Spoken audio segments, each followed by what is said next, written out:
يلا بينا نعمل الكوكيز الجميلة دي، كوكيز العسل الأبيض تحفة. عملنا بالعسل الأسود وعملنا بالسكر، احنا بقى دلوقتي هنعمل بالعسل الأبيض. شايفين تحفة ازاي وجميلة جدا، ولا منها ناشفة ولا منها طرية، تحفة. بصوا حبايبي اهي، شايفين جميلة جدا، والقيمة الغذائية بتاعتها عالية قوي.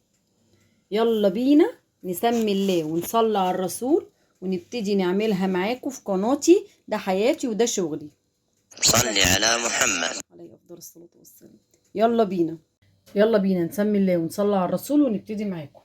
هنعمل الكوكيز بتاعنا النهارده بطريقه غريبه شويه وجديده على ناس ما حدش عملها قبل كده. ماشي. اول حاجه معانا كوبايه من الزبده، ومعانا بيضه بدرجه حراره المطبخ. حطينا البيضه على الزبده، هننزل عليهم بمعلقه فانيليا وهنقلب كويس. الزبده احنا مسيحينها مش مسخنينها. هننزل عليهم كوبايه الا ربع من العسل الابيض.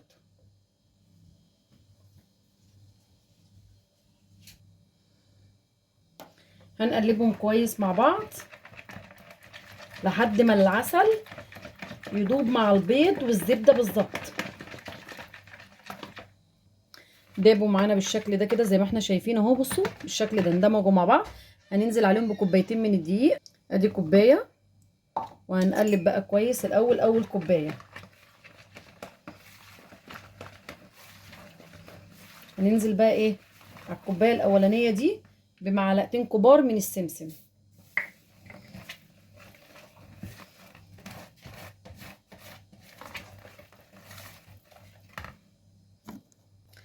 هننزل بقى على الكوبايه التانية بمعلقه صغيره من البيكنج باودر، وهنقلبهم كويس مع بعض قبل ما ننزلهم على الخليط بتاعنا. في الخطوه دي هنشيل بقى المضرب بتاعنا، مش هنستخدمه بقى تاني وهنستخدم ايدينا. هننزل بالدقيق بتاعنا،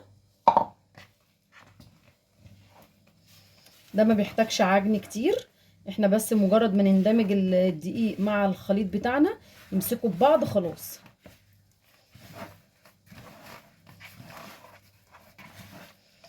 لو احتاجنا دقيق تاني مفيش مشكلة، كل واحد على حسب ايه نوع الدقيق اللي عنده.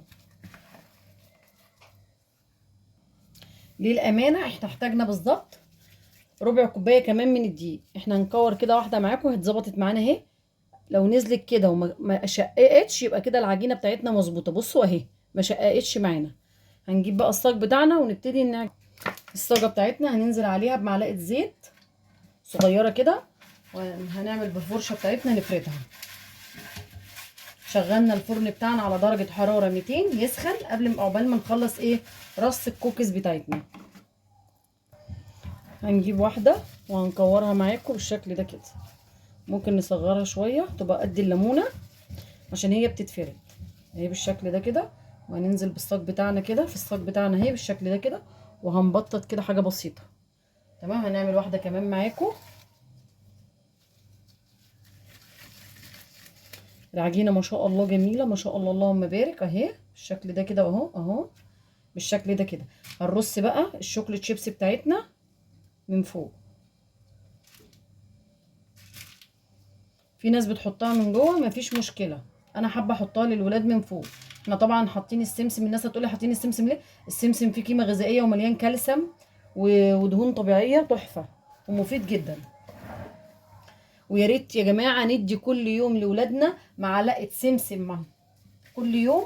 الكالسيوم بيقيم ب7 كوبايات من الحليب. معلقة واحدة من السمسم ب7 كوبايات من الحليب. يعني دي حاجة كويسة جدا. الناس اللي ما عندهاش قدرة تشرب ولادها كل يوم لبن، يعني لو جابت ب20 جنيه سمسم مش قصة.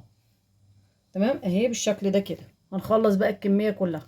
خلصناه بقى بالشكل ده. احنا مسخنين الفرن على درجة حرارة 200. هياخد بالظبط في الفرن اقل من 5 دقايق وهوريهولكوا على طول. الكوكيز بتاعتنا هي لما خرجت بالشكل ده كده اهي اهي.